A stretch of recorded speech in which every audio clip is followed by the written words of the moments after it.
Ladies and gentlemen, boys and girls, welcome back to the World Championship Series. This is the Premier League. We are live once again from Katowice in Poland for a round of 16, the season finals. And joining me on the desk, as always, is of course In Control.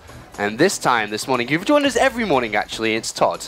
Morning, Todd. The passion is that strong that I want to be back there every time. Actually, it's just kind of you telling me I need to be here. Yeah, because you're the best. That's why we have you here, Todd. You're an expert. That's not what you say off camera, though. That's actually completely true. I'm really sorry about that. We're here to bring you the third day of the World Championship Series. Let's take a quick look at the tournament structure. The season so far. As everyone knows, we've traveled from America to Germany in the round of 32, but we've been left with just 16 players that have traveled with us to Poland. Right now in Katowice, but soon to be in Krakow this weekend, where we will crown the Season 3 champion. We've had Polt, we've had Hydra, but who is it going to be this time? Let's take a quick look at the schedule, because over the last couple of days we've had a lot of fun, but we have a lot more fun to come, because this weekend is the playoffs, and more importantly, we also have the Legacy of the Void official release of the cinematic. It's going to be a great set of games and a weekend to come. Let's take a quick look then at this graphic. Here we are. We are on Thursday, the third day of action. It is Thursday the 10th,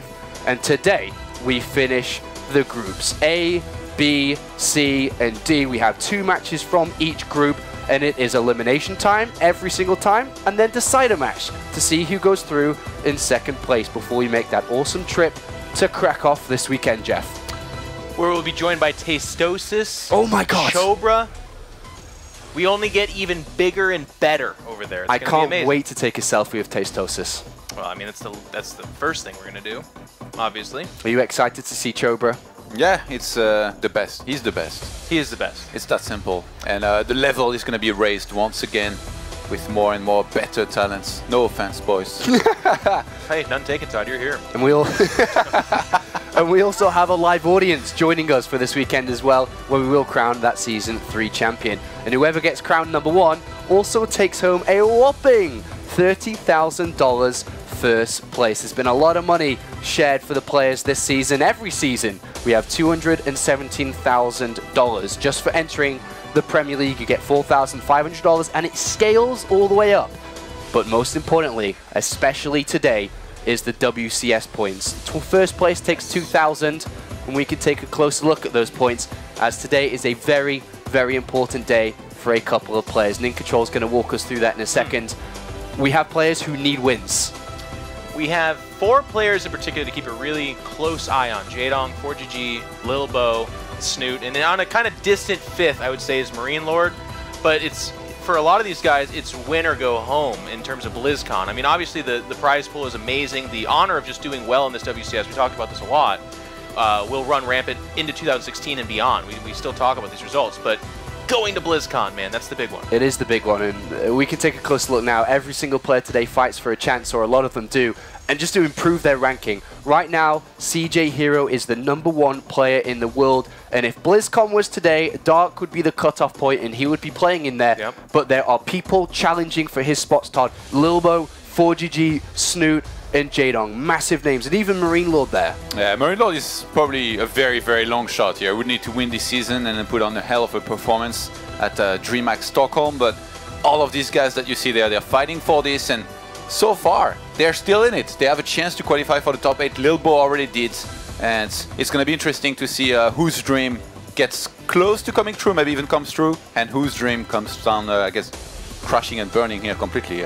Dreams will get shattered this weekend for a couple of them, and we can take a look at the group. 16 players are still left in the tournament, but at the end of the day, there are only going to be 8. This is where we stand currently. Group A had Zanster qualify, Group B had Petraeus qualify, Group C had Polt, and D, Lilbo for the playoffs. All the other set of players are playing today to survive in the World Championship Series. We're guaranteed to have 2 Koreans eliminated today, by the way. I just kind of noticed how that worked out, and that's pretty brutal, pretty cutthroat.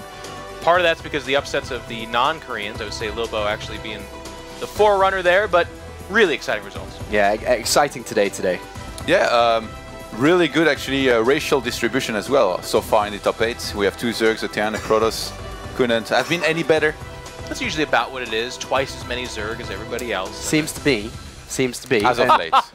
I'm just kidding, you guys. You know what's also twice as much as something is the predictions, because we've been tracking them over the last couple of days in Control and Todd, and we can take a quick look at them and where we are now. Over the last 2 days, all of the casters and experts here, the World Championship Series, have given their predictions on who thinks who is going to win. And this is where we stand. Nathanius somehow is the #1 ranked guy here with 75%. At the bottom, though, is equal.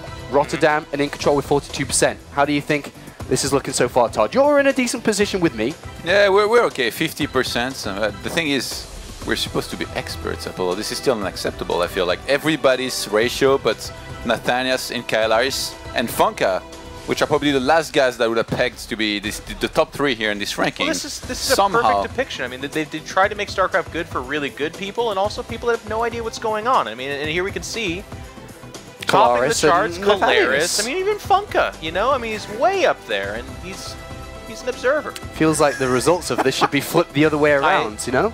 But that's what's so I mean, me and Todd would be in a great position if it flipped the other way around. We're 50-50 anyway. Yeah. Yeah. I think it's everyone wins. That's how I look at this. Everyone wins. Actually, I feel like everyone loses. Because we're really bad at this. We are not doing so well. We're going to be tracking that for the last couple of days as well. Starting today, we've already given our predictions in for the games that we know, and we'll be following that shortly. But let's take a look at the bracket now, as it is almost game time. It's time to jump in to Group A, where Zanster has qualified, but there are 3 players left remaining. Marine Lord awaits in the decider match, but he must go up against the winner of either MaNa or elfi. One of these players, Todd, is going home. Yeah, absolutely. And MaNa here, he started pretty strong against Zanster, you know, in map #1 had a good hold, and we're all like, okay, I guess he's showing on form, he's going to qualify, but nope, lost that series, and now he has to play against one of the best PvP or trickiest Protoss player ever in elfi, and even if he wins, he has to play Marine Lord, who's a beast in Tian versus Protoss. So this is a very delicate situation here for a Polish player. Very delicate, and we can take a closer look at MaNa as he's on stage right now, preparing the last couple of settings that he needs to be able to take this one home. And we're in Poland right now. This is a massive moment for him, Jeff, but this is where he needs to perform. He couldn't do that the other day when we started up in Group A, but he has to now. Yeah, as you said, he was part of that Group A, so he's actually had a couple of days to kind of sit back. Every time I walk past that practice room, he's been in there.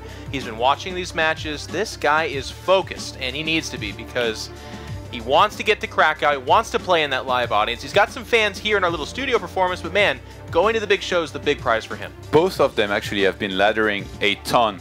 MaNa, I think, last I checked, he was at least in the top 5 Grandmaster, and elfi as well was very high up there. So they've been training their asses off back there, man. I bet they hit each other actually over practice. That'd be kind of funny. It's like, that's actually happened quite a bit. I remember tournaments and we would just like probe rush each other or something like that. Not going to show the real build. Yeah, there's a lot to hide here. It's such an important game, especially for MaNa.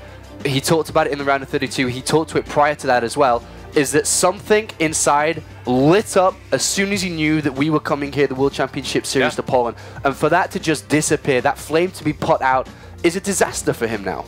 And it would be, it's just, that's the brutality of WCS. It's so rewarding, so awesome, and so supportive of these players. But man, you know, we had this amazing story of MaNa, and we still do. There's still a chance. But he wins that first game strong, like Todd was talking about. But then the other 2 games, Zanster kind of had his way with him. And that's not the last impression he wants to leave. And elfi is a player who is a tricky individual. I mean, he lost in Challenger, was a replacement coming into the round of 32. He advanced from his group in the round of 32. He's traveled to Poland with us, and here he is again, and he can flip this group upside down. He can ruin MaNa's day. Especially in the PvP matchup, where in Finland he has really tough competition with Wellmu and has for years. I mean, these 2 guys have been going back and forth in top-notch results from in there and also in Europe as well.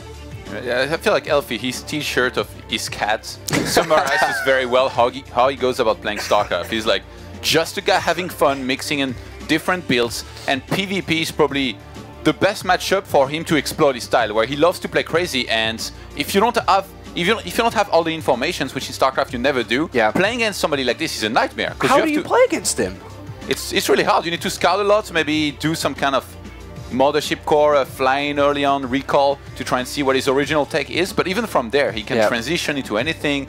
And even if you do that, then you don't have the photon overcharge back at home, you die to his 4-gate. So like, there is no ultimate solution. Just putting a lot of effort towards scouting a lot here, I think is going to be very important for MaNa. And if he can do the same thing that Marine Lord did, kind of figure out what he's up against and defend it, I think he's going to be fine. Okay, let's take a look at the map pool now. So the games have been sorted out. The players have vetoed 2 matches each, and we have maps picked as well for the best of 3. It's Coda, Cactus Valley, and Terraform. The smaller the map, the harder for elfi, or the easier for elfi? Because the bigger the map, the harder for him to be scouted, but also the smaller the map, the easier it is to get close and dangerous with his proxies, Jeff. Well, in the PvP meta right now, size of the map obviously has some impact, mostly with like Mothership Core scouting, but for the most part otherwise, you're still very easily able to hide a Stargate, even on Coda or something like that. In Cactus Valley being the big 4-player map, it's easier, but it's also hard at the same time. Do I probe scout? Do I not probe scout? A little bit more of the randomness factor comes in there. Todd? Yeah, I'm a little bit surprised actually that MaNa picked Cactus Valley in that regard, because as Jeff mentioned, like getting that Mothership Core across the map and scouting is going to be difficult, or may take a very long time. I wonder actually that this makes me wonder how many one-time build we're going to be seeing, because even MaNa is very capable of going for something like a proxy Stargate into Dark Templar hidden out on the map to try and completely trick elfi if he thought it were wise for him to try and win one map like this. All right, let's take a closer look at map number 1, Coda. Can you highlight some positions on the screen that's about to come up that proxy Stargates, for example, or dangerous locations that elfi's going to be looking perhaps to take an advantage? Maybe he doesn't take this way, but if he was to go, which places would he be looking to do this? I think, for example, if MaNa was in the number 1 spot, top left, below that, for example, you can hide a Stargate. But to be honest, elfi doesn't really strike me as the guy that proxies all that much. Like he's fairly cheesy. He loves to pick one build and go for it, but that doesn't necessarily always mean proxy. He's not quite at, you know, has level of proxy, which is almost every game. All right, thank you very much, gentlemen. It's time to start putting our thoughts towards the predictions now. As oh God! Today it can be make or break for us, especially you, Jeff. Todd, we got to break past the 50% mark. We can't fall below it. We cannot fall below. Hey, you guys are 8% better than me, by the way. You know. Yeah, that's 8%. So, that's a lot. If that was a milk, it'd be really disgusting. Just so you know. Pretty gross, man. We had a couple of split opinions and some other ones, but I think we were very similar on the way that we looked at this matchup. I think a lot of people here are expecting MaNa to take this one. Yeah, totally. elfi's the clear underdog. We can take a look at the predictions now and see who's chosen what. Yeah. Well, it's actually a little bit closer than I thought it would be. elfi has been chosen by In Control, Colaris, Pig, 3-5. Why do you think elfi's winning? I do want to say, so I'll be quick, but I do think elfi has what it takes to disrupt MaNa here. I think there's a lot of pressure on MaNa. On elfi, there's absolutely none. We could actually see it in that picture of him. He's just kind of sitting there like a cat. But I do think, getting ahead of myself, I think if MaNa were to go on, he would put up a better fight against Marine Lord, but I don't think he will. If elfi goes on, I think he gets slaughtered by Marine Lord. But you've chosen MaNa. Yeah, I think that MaNa is going to be able to do the same thing that we saw Marine Lord do against elfi earlier. Get enough scouting done that he realizes what's happening, shut down elfi and win, even though it's going to be harder for him, as I mentioned before. All right, thank you very much, gentlemen. It's time to kickstart Group A. It's elimination time. Sadly, one of these players is going home. Which one's it's going to be? Let's find out. That's right. It's time for the first knockout match here at the round of 16 for Premier League at the World Championship Series, Kev, and it's in PvP. That's the way I love to start my day, Nate. This is going to be a very fun day. We got 8 best-of-3s ahead of us, and this is going to be the first one. Of course, a very big one already, because this is what I love about the final day, the way that this has been played out, Nate. Every single series today truly matters. If you lose, you will always be eliminated, and sometimes if you win, you will advance to the round of 8. But some people have to win twice. That goes for this man as well. MaNa versus elfi, 2 veterans within the European scene. And Nate, I was digging up a little bit of history between these two, and it's very interesting. They haven't played against each other in an official match since 2012. How does that even happen? And what I thought was even more interesting then is that MaNa has always been very good, right? Especially in the early years. elfi has a 6-1 record against him in series. But once again, that's a long, long time ago. And it's time to see who can set the record straight then as we get loaded into the first map. We're here on Coda in the bottom right. The Polish Protoss from Team Liquid. He's MaNa. Looks very focused and very concentrated today, Nate. Didn't even make anything goofy when the camera was on him. That's when you know it's business time for him. He's gonna go up against our lovely Finnish Protoss player. Spawning on the left top side of Coda, it is elfi. Elfi, who seemed a little stressed out perhaps after his first set of games early this weekend against Marine Lord, even tweeted out, he's like, man, I have no idea how I even made it this far. Like, I'm not in shape right now to duke it out with these guys. And it's really funny, because I was standing behind Elfi this morning while he's warming up, and he's currently ranked 4 GM. You know, rank 4 in the Grandmaster League on Europe. I was like, wow, that's pretty good. He looks at me, he's like, no, it's not good. He's like, it doesn't mean anything. When you play here, that doesn't mean anything. And the level of competition with so much at stake, especially considering that players like Marine Lord actually have a chance of getting to the global finals if they're able to win this season. And with how many upsets we've had so far within the last couple of days, that's it's pretty possible.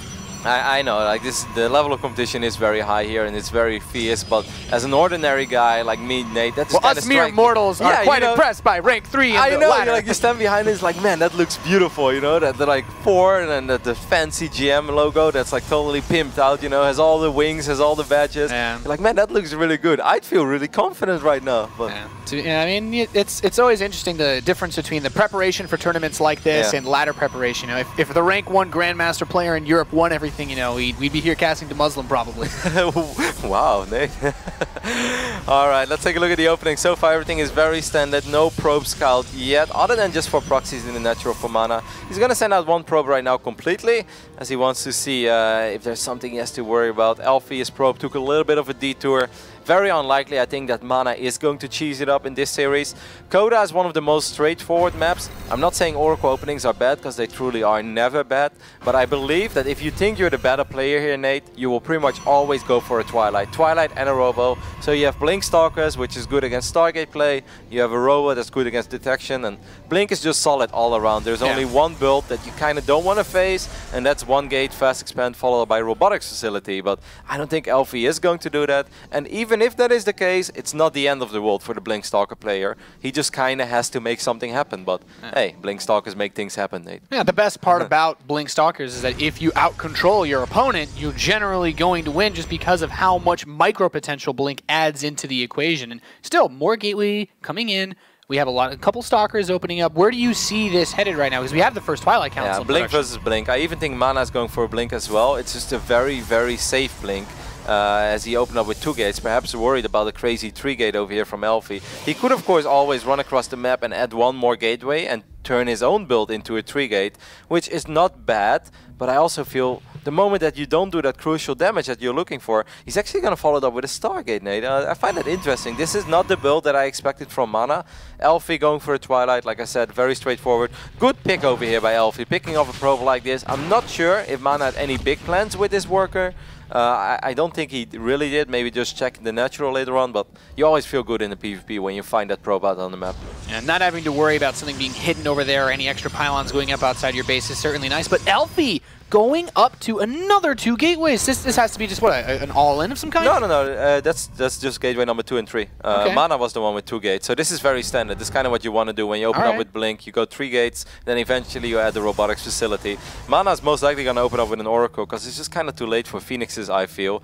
I feel that MaNa is playing with fear over here. He's going to walk up this ramp. Well, that's definitely not with a whole lot of fear. A little bit of missed micro there by Elfi, but he really shouldn't have too much to worry about. There's no pylon over here, there's no probe. He could drop Photon Overcharge right now and get a guaranteed kill. If he Photon Overcharges right now, Nate, he gets the kill on the Stalker, but he saves it. Trying to trade out, not able to target fire down that weakened Stalker. That's kind of sloppy, because he could have used it before. It's going to be a Phoenix. Wow. Okay. Why would he go for Phoenix in this situation and not an Oracle, Roddy? Yeah, you're asking me that something, Nate. He didn't check the back of the base, but I'm sure that MaNa is expecting a Twilight build over here from Elfi, because everything looks like a Twilight build. You see 2 Stalkers and a Mothership Core, you don't see anything else.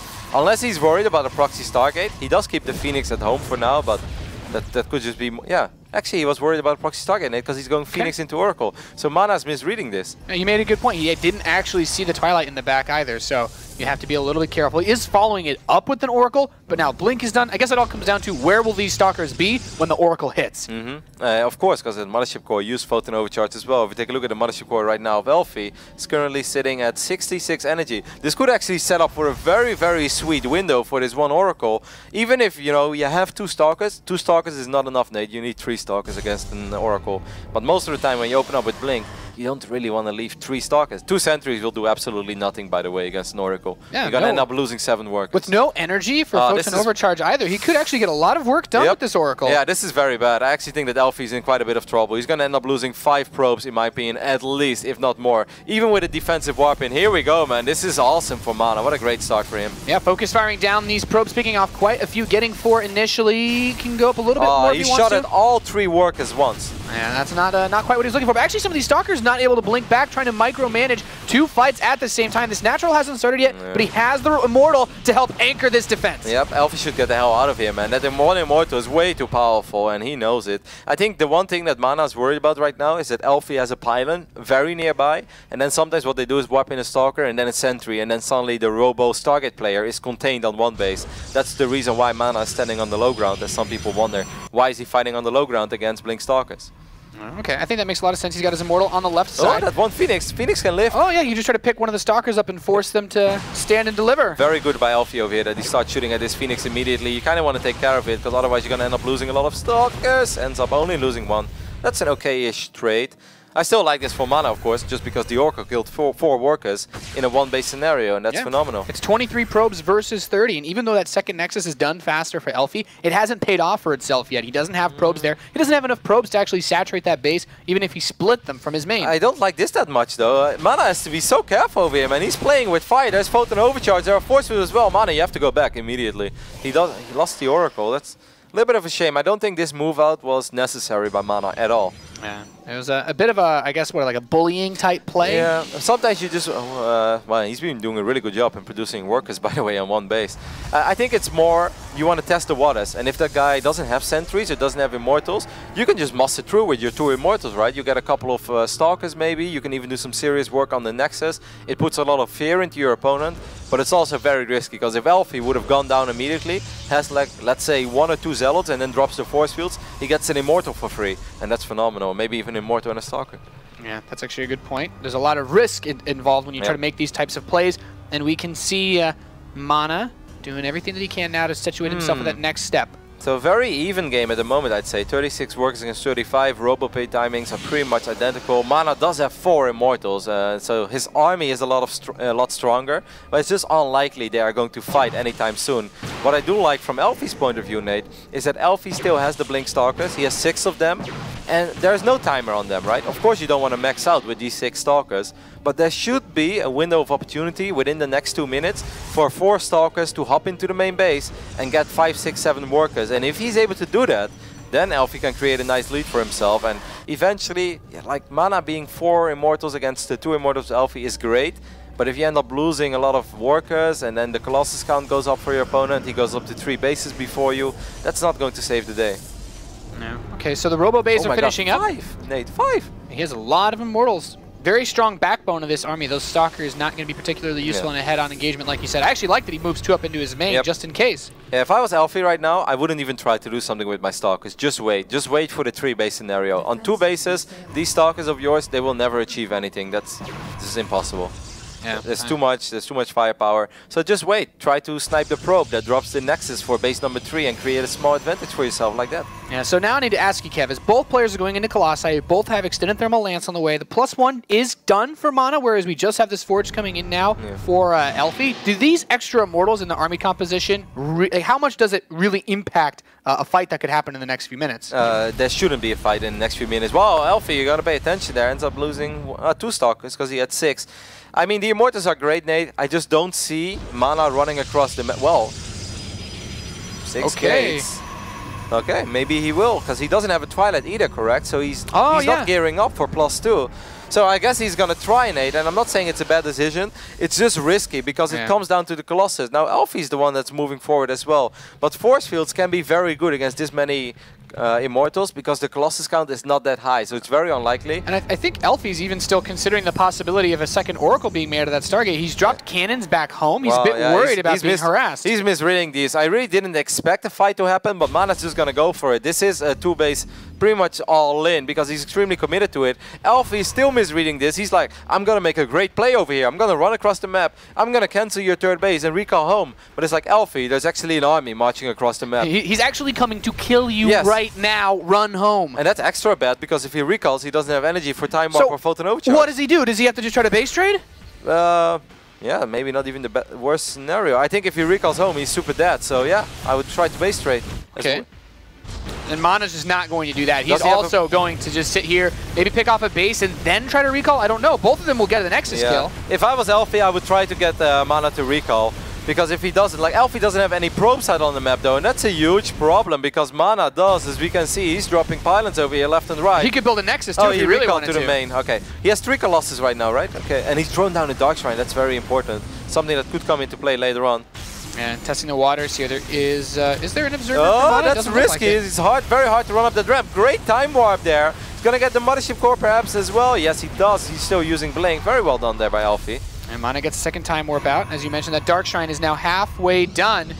Does MaNa have an observer is what I'm looking for. There is one back home. No, that's, I guess, good enough for now. As long as he has that, I think that's good enough for now, Nate. The problem is, when MaNa killed elfi's Nexus, he didn't just kill the Nexus, he killed 17 probes. This is awesome, by the way, by elfi. I have no idea how he got his stock to the middle of the map. But that is an absolutely great play. Sniping a Colossus in a low economic game like this, that's crucial, man. That's a great play by elfi.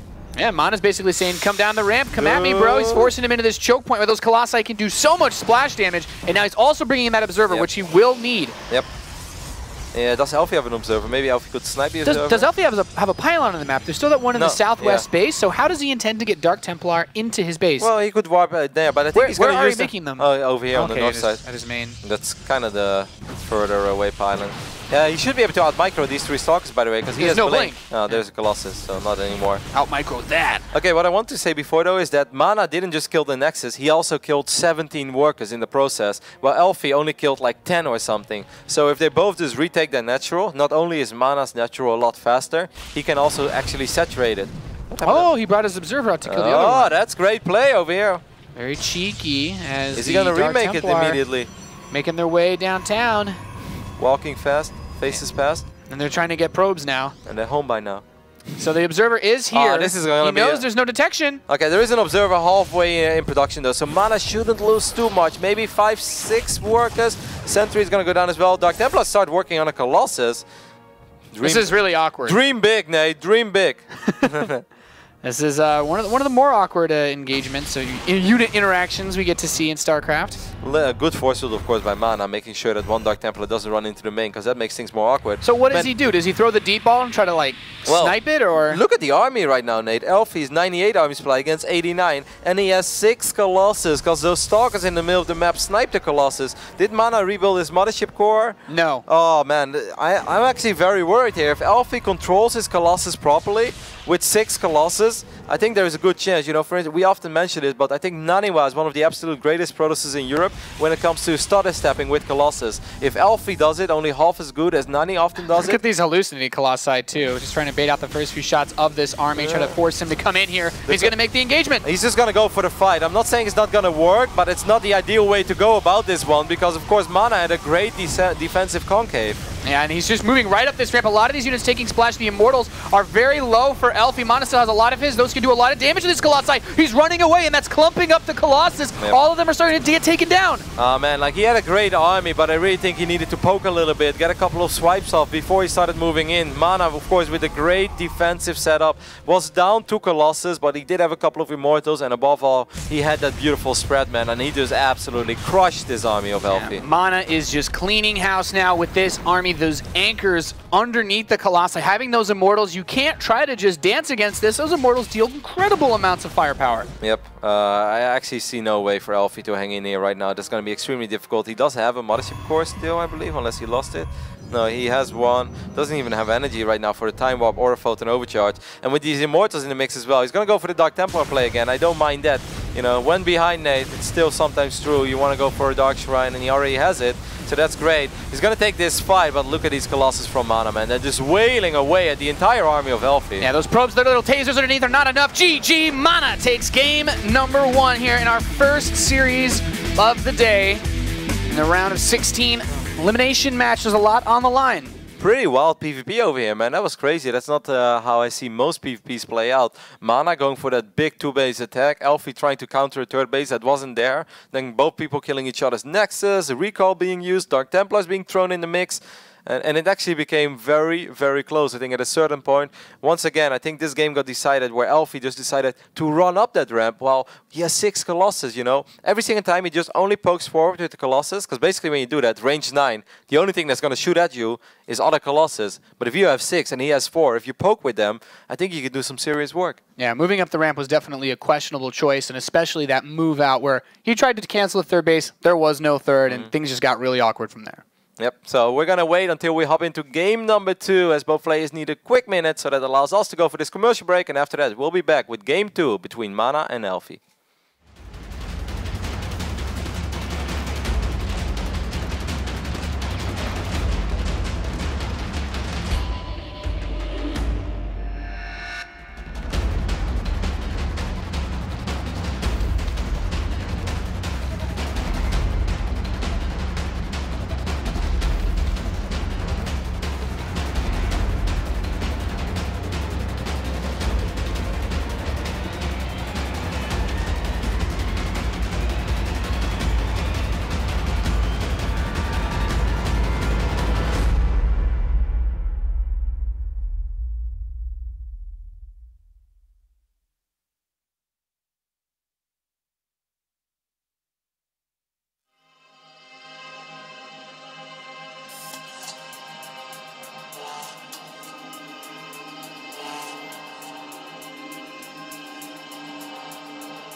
Welcome back, ladies and gentlemen, to the World Championship Series Premier League. It is the round of 16. This is the first elimination match. elfi is 1 map away from being knocked out this season. Yep, and that was a good way to start the day off with, I'd say, Nate. I really enjoyed that PvP on Coda. Second map is going to be played on Cactus Valley. It's one of my favorite PvP maps, actually, because I do think Cactus plays out a little different than most of the other maps. And why that is, of course, as soon as the game is live, we'll tell you guys all about it. But what I'm still most surprised by, Nate, is the way that MaNa opened. It seemed like he was playing with quite a bit of fear, man. He's worried. Of course, you can also say that he's looking at it saying, as long as nothing crazy happens, I will win, so I'm going to be as safe as possible.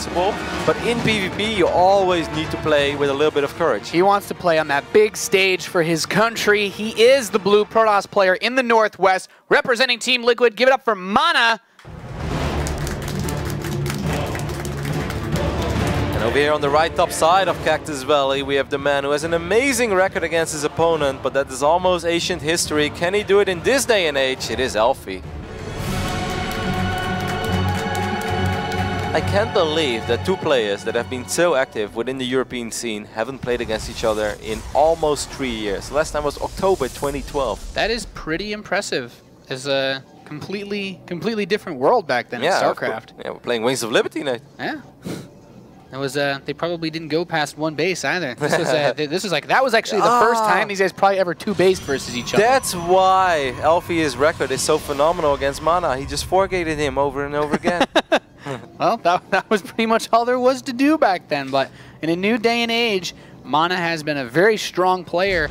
And I'm digging the confidence. I think with how much he has online, outside of the money, outside of the WCS points, his national pride, I think that's what gives him that edge to keep pushing forward. I've got a little bit of nerd chills, as Fonka has been desperately trying to point out to us, is that MaNa has opened up with the 11 gate, Nate. And the Roddy gate. The 11 gate is a great gate because it's just a little bit quicker. I love it. So you don't chrono boost your Nexus immediately as soon as the pylon is done. Instead, you go up to 11 supply, get the gateway, and then you chrono boost your Nexus twice. But the main reason why MaNa might be doing this is because what's very popular on this map, Nate, is to proxy a Stargate with your second pylon. I don't think it's necessary to do that when you're 11 gate, but a lot of people do. Is he going to do it? I think it's going to be a very quick Stargate regardless by MaNa. Maybe he's just going to put it in the corner of his base. Yeah, and that, of course, gives him the opportunity to try to get some early damage done. We saw him go for the delayed Oracle play on the last map. Yeah. He did open with that Phoenix, so he's been showing, as you mentioned, that caution. He doesn't want to risk it all. Now, what I mentioned before is Cactus Valley plays a little bit different than most other maps, and the reason is it's just very big. It takes a while for Blink Stalkers to cover everything. Overall, it's not a great Blink Stalker map because there's only one entrance into the main base. So this is one of those maps where I am the biggest fan of Stargates, Nate. I'm not saying Oracles is bad or is ever bad, and with the way that MaNa opened up, since he's going Stargate before any other unit, by the way, can we just like emphasize on this? Yeah. This is the greediest Stargate you can ever get. If elfi would have been a little bit more fortunate with the way he scouted, he would have actually been able to spot this immediately. He would have had a probe in the main base right now. But poor elfi scouted in the wrong direction, so he doesn't know about this just yet, and this Oracle is going to arrive very, very quickly. I'm actually a very big fan of Phoenix play myself on this map. I think this is a phenomenal Phoenix map, but since neither player is going to play Phoenix over here, I don't have to go on my little Phoenix rant, Nate, even though it does give me so much joy. I know how much you love to lift, Roddy. I understand. I understand. Only in game, not out of game. The only thing I lift out of game are hamburgers, Nate. Wow, he is going to go for the Phoenix. Talk to me, Kev. Wow, I love it, Nate. Educate me. Enlighten me. This is so good on so many levels, Nate. Now, I must say, the only thing that I don't necessarily agree with is that he went for this Stargate before any other unit. So A, it could have been scouted, and B, you know, you're so vulnerable against a straight-up 3-gate. Does he even have a mothership core, Nate? I'm just glad that now I know. He's going Stalker into Stargate, and there is no mothership core yet. So if elfi would have decided to 2 or 3-gate it, I think MaNa would have been super dead over here. But Phoenix is just great all around. A lot of people open up with Oracles over here. That would obviously you would shut it down super hard. Some people go Stargate, but since MaNa's Stargate was so damn greedy, he would always win a Phoenix battle. Some people go 1-gate fast expand Robo, which means you have nothing that's good against Phoenix. And some people go Dark Templars, which means that your Phoenix should be able to scout it. In this case, elfi's scenario is not bad. He's going Blink Stalkers. But if I was elfi right now, Nate, there's something that I would definitely do, and that is just expand immediately. You spot these Phoenixes. Don't try to win with Blink Stalkers on one base, because most of the time you won't win. So I think expanding is better. Yeah, this is very interesting. So now these Phoenix are going to come into the main base of elfi, looking to grab some probe or two here. Of course, you'd love to trigger that photon overcharge and then get out without losing anything. And that's exactly what happened there, Nate. Took a little bit of damage on that first Phoenix, which was unnecessary. He lifted a probe, but started shooting at the mothership core. But other than that, he still got out of there, and that's the most important thing that matters. elfi is just sitting on 3 gates now, correct? Yeah. And this is a pretty interesting position to be put in as these Phoenix still just continue to swarm around the map. I would kind of like to see MaNa throw down a Robo, though. I think it's very risky to play against all these Stalkers without a robotics facility. He's going to be able to get a Stalker there. It's very nice. MaNa's actually just going to fight this with Gateways and Phoenix. It's not bad, but I personally think it's better to get your Immortals out as quick as possible. Instead, he's just going to try to win because he's going to have way more units because he didn't invest in an...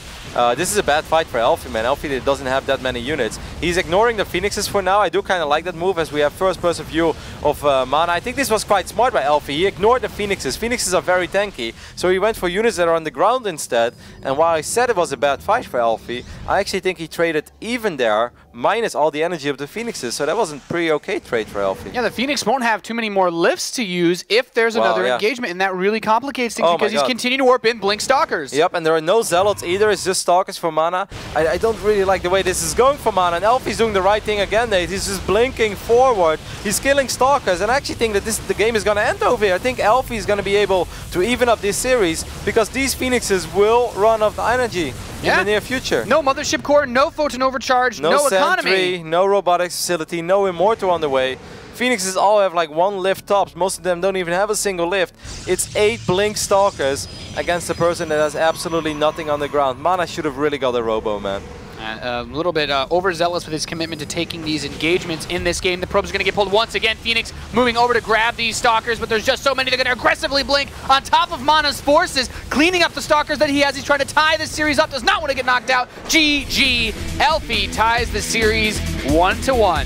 It hurts my Phoenix heart, Nate, because everything I said is true. I promise you guys, Phoenixes are really good on Cactus Valley. I just personally think it's much better to go for Immortals, because whenever they play with Blink Stalkers, they will often try to be aggressive. 9 out of 10 times, the Blink Stalker player will try to be aggressive against the Phoenix player, and then you just one time you have like, let's say 2 Zealots, 2 Stalkers, and Immortal, and every Stalker you lift is going to die, because, you know, if he wants to fight, he has to fight the Immortals, and if you focus fire on Immortal, it takes a while, then the Zealots will do damage, the Phoenixes will go to town, they reduce the damage output, but I just think that playing with Phoenix and only gateway units against Blink Stalkers, it can work, but it's very risky. One bad engagement and the game is lost 100% because you don't have Blink yourself. Yeah, the opportunity to be out-controlled is certainly a big threat in a scenario like that, and I think when you look at this position, would he have actually been able to do more if he had just gone straight for an Oracle?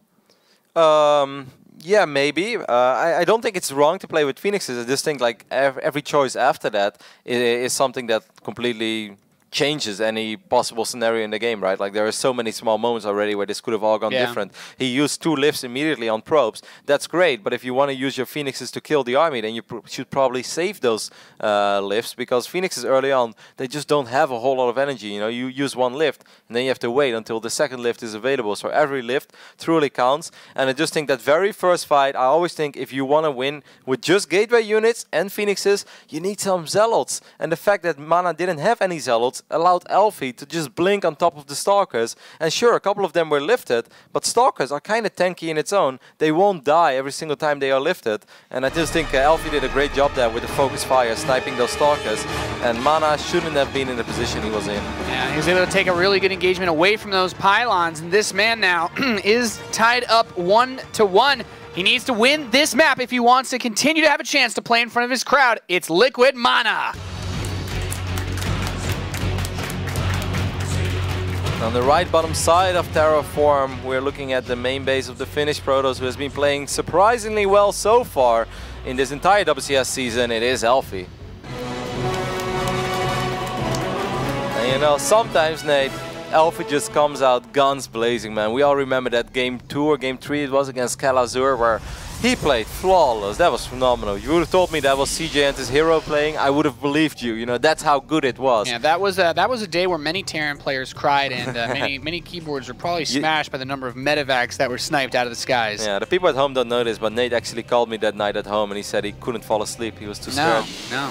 It's horrifying when people can play that well. They keep things held together that tight.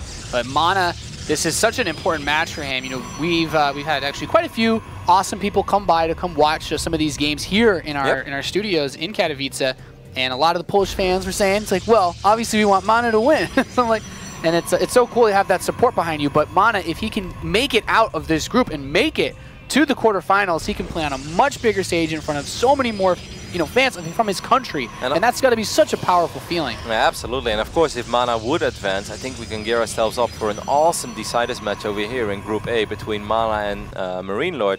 And I do agree kind of with Jeff. I think if elfi advances, like elfi definitely has what it takes to win a PvP series, but I think against Marine Lord, we saw it early this weekend, like I just don't think, or this weekend, it's middle in the week, I don't think that's gonna fly. So I think Marine Lord's probably watching these games, he's like, well, you know, I wouldn't mind it if elfi takes this one. Yeah, it's scary though. I think anybody that has to go up against the Frenchies this weekend are going to have their hands full, as Lilbo and Marine Lord have already showed themselves, especially Lilbo, to be quite the forces to be reckoned with. Yep. Nice quote there of the Roddy soundboard, Nate. I'm digging it. Yeah. A little bit of a scout over here by both players, as probes will say hello to each other in the middle of the map. I kind of expect MaNa this game to just play super solid. 1 gate into a Twilight, Stalker, Mothership Core, you know, Twilight, 2 more gates and then Robotics Facility. If he does anything else, I'd be so shocked, because that's just the most solid way to play PvP on these maps. And that's the way that most players play when they feel that they are the better player. And I'm sure that MaNa believes that he has what it takes to take out elfi over here. And so far from the openings that we're seeing, it's a fast Stalker with the Mothership Core from MaNa, and it's a Sentry opening from elfi. So does this tell you he wants to expand, or? Could very well be, Nate. It's going to be a very quick Stargate again for MaNa. This time, I do think it's going to be Oracles. I don't think he would make that same mistake twice. He just didn't seem to be super comfortable with the Phoenixes on Cactus Valley. It could be a 1 gate fast expand into a Robo if elfi is 100% sure that MaNa wants to go for Blink Stalkers, which is what I would have thought. Of course, you know, guys, I know sometimes we look silly with all our wrong predictions, but in a tournament like this, a lot of mind games will be used. You know, this is the moment where people think outside of the box and they won't play super straightforward because they want to outsmart their opponent. MaNa going for a Stargate here, I think, is relatively surprising. elfi going for 1 gate fast expand is very surprising, but it is pretty good against Blink Stalkers. So in that case, I don't mind it that much. I think this is going to be Oracle into Blink Stalkers. But I think if MaNa scouts what he's actually scouting, Phoenixes are absolutely phenomenal against 1 gate fast expand Robo, which is the main reason why this is not the default opening in PvP. Because if your opponent opens up with 4 or 5 Phoenixes, how are you going to chase down those Phoenixes if you don't have Blink Stalkers, if you don't have Phoenixes on your own, and you're sitting there with Sentries and Immortals? Like, that's the worst unit composition ever against Phoenix. So I think as soon as MaNa is going to arrive there, he's going to be a little bit sad that he didn't open up with Phoenixes this time, because this would have been a dream scenario. And the Oracle is making its way across the map. We have a hallucinated Phoenix from that fast Sentry that will be used to scout, and he should be able to see everything. Yeah, MaNa could become very aggressive with this. The way that this could potentially play out is Oracle is going to force out Photon Overcharge, and then he's going to pressure the front immediately with Blink Stalkers. And then later on, he has to keep the Oracle alive. If he wants to be aggressive on one base, which is very risky, by the way. I'm not sure if he would do it, but I think if this was a ladder game, he absolutely would. That you send the Oracles into the main while your Blink Stalkers attack the front. Here comes that Oracle. No Photon Overcharge being used yet. That's very good play there by elfi. He didn't panic. Yeah, brave boy, not losing his cool in this stressful scenario as more Stalkers get warped in by MaNa. Wow. He's starting to cross the map, and we have an Immortal on the way. It's so important he didn't use Photon Overcharge there, Nate. I can't emphasize on how big that is. No Photon Overcharge allows him to eventually drop Photon Overcharge in the main base against that Oracle that actually eats a couple of shots over there, while he can just move all of his units to the low ground. MaNa's dropping an expand behind this, and Nate, I like that move. Use Envision to kill the Observer, and he's going to be able to get it. That's not something we see very often, but I do like it, because Vision is everything over here on top of those Blink Stalkers. It'll be hard for him to take advantage of the positioning of this army if he can't see it. Whoa, and he still has a little bit of energy left. He's going to fly in. Wasn't expecting that. Wow, no. Man, that's a sick play over here. Nice! I see so many PvPs, but I've really seen this. Envision into Pulsar Beam being used in this phase in the game. Envision into Pulsar Beam. Words you not hear very often. No, that's the first time I've ever said that, Nate. And we have still just a bunch of Stalkers. He is taking his natural as Blink completes, so he's not forcing himself in any all-in position. Nope. I mean, after he just killed those workers and he's getting his own Nexus, which is halfway done, I would even say that MaNa is in a pretty sweet spot right now. He can poke, he has very mobile units. He could shoot at the Mothership Core over here and get it, and that's exactly what he does. He scores! MaNa picks up the Mothership Core and, you know, forces the Photon Overcharge, and he still has the high ground vision from this Oracle as well. Yep, 4. I wouldn't go with all of my stocks, by the way. I'd go just with 4. I think 4 is better. Well, he's going to go with all of them. Risky moves being made here. He may be pulling these units away from that main Nexus as he steps up, and we have first-person view of MaNa jumping out and getting back to work on taking that expansion. And he got out with all of them. The reason why I think sometimes it's better with 4 than with all of them is because if you want to shoot at workers, having 5 Stalkers, like, it's impossible to 4 one-shot every single time. So all 5 will just overkill. And also 5 Stalkers make it harder for Stalkers to get out. They will start, you know, being in the shotter's way. 4 is just a magic number. Unless you actually want to win the game immediately, but that's not the goal. What a great move, Pulls the army out, and you can see from MaNa's vision, he anticipates this. He has the Oracle there ready, sees the army, and immediately dives in. Wow, MaNa is playing so much better than he did in game number 1 and game number 2, despite the fact that he did win game number 1. He's going to poke at one of these Immortals. No, he shouldn't be able to get it. Good micro there by elfi as well. He could have even tried to go into the main base again, Nate. Like, I know that the Oracle can only be at one place at a time, but with all the units out of position, and there is a new Mothership Core for elfi, but it didn't have enough energy yet for Photon Overcharge. I must say elfi did leave one Immortal in the main base. The Immortal is a little bit exposed though. I think he could jump on top of it, Nate. Yeah, that's certainly a big opportunity available in front of him. He needs to be careful, though. He will not be able to blink out of the base if he uses his blinks defensively inside of the main. Solid play there by elfi as well. Gonna give credit where credit is due so far, making sure that he's never too far out of position, especially after losing the Mothership Core and the Observer. It could get very tricky. Small things like this is awesome, by the way. Just sniping a hallucinated Phoenix, keep your opponent in the dark. I love it. I love the way that both are playing right now. This is a very high-level PvP. It's awesome. Yeah, and MaNa's only lost a single Stalker this game. Pretty impressive as well. The control has been top-notch as the Oracle steps in once again, grabs itself 3 probes, and boosts out. Yep, Stalker's going to try to poke over here as well. Gets a Stalker. Not all that bad. First Colossus on the way though. elfi is very far ahead when it comes to the Colossus. So the only thing that MaNa has to worry about, Nate, is that he doesn't set himself up for a snit. elfi's going to do what MaNa did, by the way, I think on Coda. I think he's just going to run across the map with Immortals and Colossus and try to win the game. And I think for MaNa it's going to be very important to buy time with his Blink Stalkers. Snipe the probe that tries to drop pylons on the other side of the map. Try to maybe snipe the Mothership Core. Try to blink into the main base. Keep your opponent at home, because elfi is going to go up to 8 gateways and 2 Colossus, and he's just going to run across the map. MaNa is Stalkers. Okay, he's just checking for pylons right now. Make sure there's nothing there. MaNa needs to buy time for himself, man, because he's very far behind. How much will this hallucinated Phoenix see? This is so big. Will he see all the gateways? I don't think he did, Nate. He's in a pretty tough spot. MaNa, he saw a couple of the gateways. He saw 2 of the ones that were being warped in inside of the main. Just 2. Not a whole lot there. And he has to worry, man. Like Robo Bay is done for him, so he's going to try to move into his own Colossi, but he needs time. Yep. Okay, I still think that elfi is going to go for a big attack. He's not building any workers, he's waiting. elfi is just going to run across the map. He's going to try to win this game. This Phoenix will spot everything, and this is the cube. MaNa, what are you going to do? How are you going to deal with it? Also sees there's no third and fourth gas taken. If he wasn't sure yet, he's 100% sure right now. And look at the minimap. Stalkers are leaving immediately. I thunk. He's coming back. He's waiting to see, I guess, when the rocks start to get worked on. He wants to know where he's coming from. Okay, army supply, it's actually in favor of MaNa, but elfi, of course, has all these gateways ready, so he can go for it. No, actually, it's in favor of elfi, excuse me, I was looking at the wrong tab. And he's going to be able to wipe in units 8 at a time. I really would have loved to see MaNa be more active with these blinks. Oh, the he can get the probe. If he gets the probe, that's so big. Yeah, no possibility for warp-ins here. The only pylon he has is in the center of the map. The Oracle goes into the main base, trying to keep and force some supply to stay home. Oh, you could blink there maybe and try to work on that Colossus. I would go for it, MaNa. Yeah. Colossus is alone and exposed. He jumps forward. Time warp gets dropped on the Stalkers. It's good enough, though. It's good enough, Nate. MaNa still has a Photon Overcharge as well, correct? He's doing a really good job with these Stalkers. Like, no. Well, run away, run away. He does still have full energy on his Mothership Core. Very important to note. Yep, he can Photon Overcharge, he can Time Warp, and let's not forget, MaNa is having his own Colossus as well run across the map. He's going to try to snipe that pylon, by the way, that's in the middle of the map. Photon Overcharge is being activated. The Stalker not being here. Of course, it's scary. Oh, if you kill that pylon, you kill elfi. That's his only way to reinforce this right now. And he's just going to move the army in right to the natural of MaNa, trying to grab that Colossus. He will get it. Probes are being pulled. There's still huge Colossi here for elfi. The Oracle's going to try to get to work on the Colossus, but it's attacking a Stalker on the ground. Stalker's going to come in from behind for MaNa, but can he actually deal with these Colossi? God. The Zealot count is so high right now for elfi. I think MaNa's in a little bit of trouble, even though his Colossus do survive. Oh my god, this is getting way too close. MaNa lost 11 workers there. Worker count is still the same though. Yeah, MaNa just, his Temple Archives finished up. He can warp in like 3 or 4 Archons, and that would be absolutely massive. There's Archon number 1. This is going to be very close, man. This will help so much against that Zealot-heavy army with the Spio splash damage. But they're not ready yet. Those Archons are not ready yet, and MaNa needs to make sure his Colossus stays alive. His Colossus cannot die. He's pushing his own Archon into enemy territory. That's a little bit unfair. Yeah, he's got the 2 Stalkers in the back trying to draw away some of the AI fire. Mothership Core does die. That Archon's a little choked up in the back. The Colossus still alive for MaNa. 2 Immortals went down there for MaNa. MaNa's losing more and more probes, but he is winning the battle, and hallucinated Colossus being used there.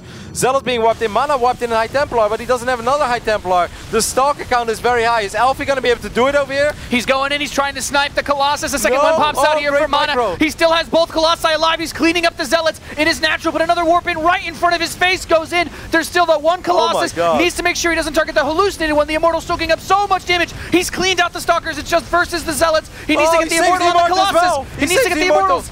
He saves the Immortal, the Anti-Immortal. That Colossus is fake, and I think MaNa has done it. Wow, what a hold. With your tournament live on the line. Are you kidding me, And he's Nate? still just barely behind in probes. 34 to 37. He holds his economy intact with his tech. But his army is so much stronger right now, Nate, and he has the 3rd and 4th gas, he has Templar Archives, he has +1. MaNa, oh, man, I can't believe it. That was so tense. Rarely do you see that in an elimination match. A battle being that close and that hard to call. Look at these 4 Stalkers, by the way. If he doesn't take too much splash damage, maybe he can even get the Colossus. Well, now Zealots are being wiped in. He's going for it, and he will pick the Colossus off. Great. A phenomenal play by MaNa. Yep, and only ends up losing 2 stars. Oh my god, what is the HP? 2 health and 1. Wow. That's those are brothers in arms right there, Nate. That's you and me. Yeah, well, immediately dying in the next fight, most likely. But just go chill in the corner of the map now. But we made some great plays and we are legends. That's all that matters. Now MaNa is marching across the map and he kept those Immortals alive. He kept that one Colossus alive. After he lost Colossus #1, things were looking so scary for him. It was such a difficult hold, but just great micro all around. And right now he's just right-clicking on the one Colossus of Elfi with his Immortals. And he's gonna do it, Nate. His dreams to play in Krakow will stay alive. And MaNa will not let his dreams be dreams as he pushes through, killing off probes, killing off everything that elfi has here, attempting to defend and just being so patient, not giving an inch to his opponent. That Colossus, all by its lonesome, will not be able to save the day. I still can't believe how incredibly close that was. That was on the verge of snowballing out of control like 4 or 5 times. Colossus shooting at the plates there as well, but it doesn't really matter anymore. MaNa is going to be the player that will keep his WCS dreams alive as he moves on to the winners match where Marine Lord is waiting for him. Wow. What a performance. Absolutely fantastic game 3 there, Todd. What a game. Yeah, it started in a little bit of a weird way where MaNa was like, I'm going to try to use an Oracle with some Blink Stalkers to try and do some damage. And then he quickly saw that he was going to be up against the Nexus. Did some damage here and there with some fantastic control, but elfi, in classic elfi fashion, he was like, well, I got more Immortals, I got earlier Colossus, maybe it's time to drop down the gates and do an attack. Well, even just putting it big picture, I really like something that Rotterdam was talking about. Both these players played really, really well. Like that opening, like Todd talked about, very cool. Had to be very strategic. If he has one bad blink, that's it. He's behind an economy. He has blink tech to his advantage, but otherwise, all things are in favor of elfi in the situation. But he's able to carve a kind of equal playing field, and just the sheer, micro battle that we saw in that fight over at MaNa's Natural. That was some cool stuff. I mean, how difficult is it to be able to control your units so well in that type of situation? Everything is on the line, and one mistake and the game could have ended there for MaNa. How difficult is that? It's really hard. There is so many factors that come into it. I think the fact that both of these players, they've been backstage playing non-stop since their previous matches, I think that really comes into play here, because this performance that you just saw from both players, they are playing as good, if not better, than what they do at home, which usually is very, very hard to reproduce at a tournament like this. Okay, what we want to take a quick look at for you guys at home is the very last couple of moments of that game. Right now we're in, and this is when MaNa Todd finds what's going on, and then we're going to look at his reaction. Yeah, he spots the gateways here that were made by elfi. He's going to see that there is no additional gases on the Natural. That's a massive tail here that something's going to be headed for him soon, and that's going to be a massive army of elfi. So he already starts thinking about how he's going to go about defending it. Already has started 2 additional gateways, but it's spotted kind of late. Like, you want to see these gateways ideally as they start, not as they just finish. Like, MaNa right now, he knows that he's in trouble. I mean, he's 10 supply behind here, Todd, but he makes the difference work somehow. Yeah, through the photon overcharge, through catching this Colossus, doing some damage to it, some good kiting. He got caught at some point just behind this here when elfi moved in and time warped on top of his army. And for a moment, it really looked like MaNa was just going to die. But he was so resilient. You could tell this was not the one map where he was going to leave early ever. Yeah, I mean, here's that moment in time that the Colossus is gone, a new one just comes out, but all the probes getting pulled, and most, or not all, but a lot of them dying right there. But then flanking with the Stalkers and picking off one of the 2 critical Colossus. And really, let's go back to that anchor of the 3 Immortals, too. Keeping them in the right position and having them hit the high targets like Stalkers, and I don't think they ever actually hit the Colossus, but they were just doing so much work for him there. And it never ended. It continued to go on for a good couple of minutes here, Todd. This was all or nothing for elfi. Yeah, absolutely. It was now never. He didn't have gases on his Natural. If he had pulled back, MaNa could have rebuilt his economy. And now it still looked like he might have been able to do something behind this just because of all the warp-ins he was getting in. He kept on rewarping a lot of Stalkers. Actually, it might have been too many. I think if he had gone for maybe full Zealot and less Stalkers, he would have been able to finish it. But now going for this many Stalkers, you only do this when you're absolutely sure that you're about to end the game. And this is the pivotal moment where we realized that now MaNa still was maybe going to be able to hold and win. When that second Colossus came in, he microed everything perfectly. It looked like a Warcraft 3 game here for a moment. And 2 of those 3 Immortals are still standing tall, and they actually go all the way to the end of this game. It's pretty incredible. And this is a big moment right here. Rotterdam was losing his stuff, and I loved it. Because to save that Immortal, look at how little health it has, but it does walk forward. The other thing about Immortals is we always talk about their tank or their damage output. I just killed my punchline. But they also tank really well.